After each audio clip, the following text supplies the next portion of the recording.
Olá! Hoje a gente vai desvendar algumas daquelas regras de ortografia do português que são um verdadeiro desafio, sabe? Aquelas que sempre aparecem em provas e deixam a gente na dúvida. O nosso objetivo aqui é sair com a escrita afiada, dominando esses detalhes de uma vez por todas.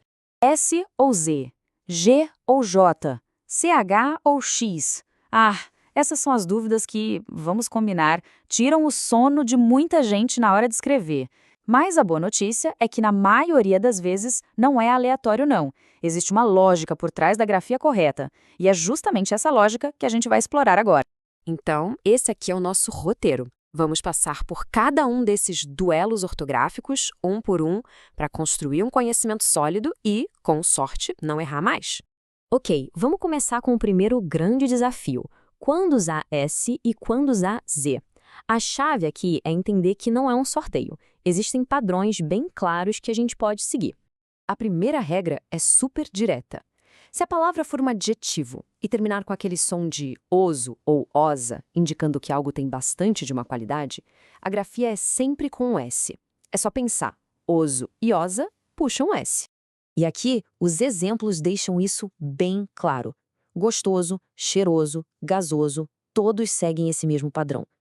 Essa é uma daquelas regras bem confiáveis da nossa língua. Viu o sufixo oso ou osa num adjetivo? Pode ir no S sem medo. Agora, outro ponto importante. Quando a gente fala de nacionalidades, de títulos de nobreza ou de algumas profissões, usamos os sufixos es, esa ou isa. E todos eles são com S. Uma dica de ouro é perceber que geralmente existe o par masculino e feminino. Isso aqui ilustra perfeitamente. Olha só, português e portuguesa, duque e duquesa. A existência desse par, do masculino com o feminino, é um indicador muito forte de que a palavra deve ser escrita com S. Essa aqui é uma dica sonora fonética muito valiosa. Quando duas vogais estão juntas na mesma sílaba, formando o que a gente chama de ditongo, aquele som de Z que vem logo depois é escrito com S. É um truque simples, mas que funciona muito bem. Olhem só os exemplos. Em coisa, o ditongo é oi. Em lousa, é ou. Nos dois casos, a gente usa o S. Maisena e pouso seguem a mesma lógica. É o som guiando a escrita. Certo, agora uma regra que gera muita confusão, verbos que terminam em isar com S. O segredo está na palavra de origem. Se a palavra primitiva, a palavra mãe, já tem um S, como em análise, o verbo que vem dela vai manter esse S. Por isso, vira analisar. Do outro lado, se a palavra primitiva não tem S, como atual ou canal, aí o verbo derivado vai ser com Z. Atual se transforma em atualizar. A lógica é bem consistente. É a origem da palavra que define o final do verbo. E esse quadro aqui resume tudo de forma perfeita. A regra é clara. Tem que olhar para a palavra primitiva. Se ela tem S, o verbo vai ser com isar. Se não tem S, o verbo vai ser com isar. Simples assim. E quando é que o Z entra em cena com tudo? A principal regra é para substantivos abstratos que vêm de adjetivos. Se um adjetivo se transforma numa qualidade ou num estado, ele geralmente ganha o sufixo esa ou es, com Z. Belo vira beleza. Triste vira tristeza. Pobre vira pobreza. O padrão é muito claro. A gente está transformando uma característica, que é um adjetivo, num conceito, que é um substantivo abstrato. E para fazer isso, usamos esa com Z. Muito bem, vamos para o nosso próximo desafio. G ou J. Essa dupla também segue umas regras bem definidas, viu? Especialmente nas terminações das palavras e em um verbo específico que é uma armadilha clássica.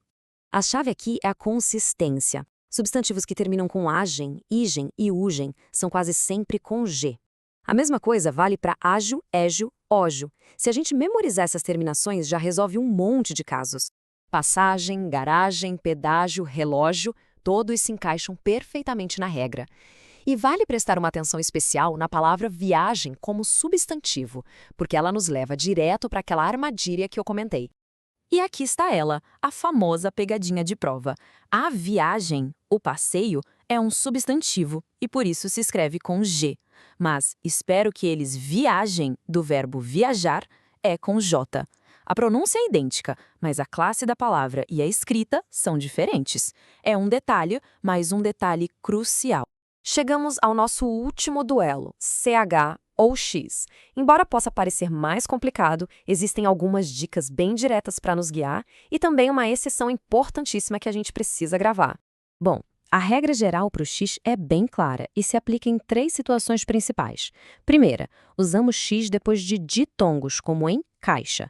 Segunda, depois da sílaba inicial em, como em enxada. E terceira, depois da sílaba inicial me, como em mexer. Mas toda regra tem sua exceção, né? E esta aqui é fundamental. O verbo encher e tudo que deriva dele, como preencher, se escreve com CH, mesmo começando com em. E por quê? Porque a palavra de origem é cheio, que já tem CH. A origem, mais uma vez, é quem manda na regra. E assim, a gente passou pelos principais dilemas da nossa ortografia.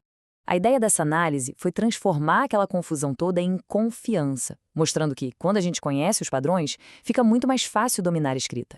Então, o ponto central é este. Mais do que ficar decorando listas e listas de palavras, a estratégia mais inteligente é buscar a lógica. É entender de onde a palavra vem, se ela nasce de outra, e reconhecer os padrões de som e de terminação. E, para a gente fechar, fica uma reflexão. Agora que a lógica por trás dessas regras ficou mais clara, qual outra regra da nossa língua ainda parece um mistério? Talvez o segredo não seja decorar, mas investigar. A jornada para escrever bem é contínua e cada padrão que a gente decifra é uma nova ferramenta que a gente ganha.